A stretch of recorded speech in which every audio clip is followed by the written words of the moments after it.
আসসালামু আলাইকুম বন্ধুরা, তোমরা সবাই কেমন আছো? আশা করি ভালো আছো। এখানে আমি মুরগির কলিজা পাকাচ্ছি।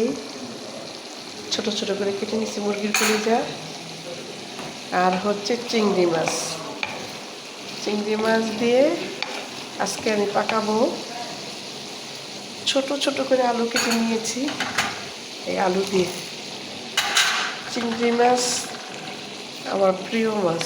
ইলিশ মাছ, চিংড়ি মাছ আর গরুর মাংস, এগুলো আমার প্রিয়। আর এটা হচ্ছে মুরগির কলিজা।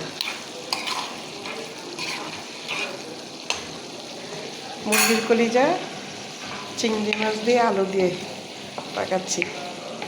আমার ভিডিওটা তোমাদের যদি ভালো লাগে বন্ধুরা, লাইক কমেন্ট শেয়ার করো। সবাই ভালো থেকো। আল্লাহ হাফেজ, বাই।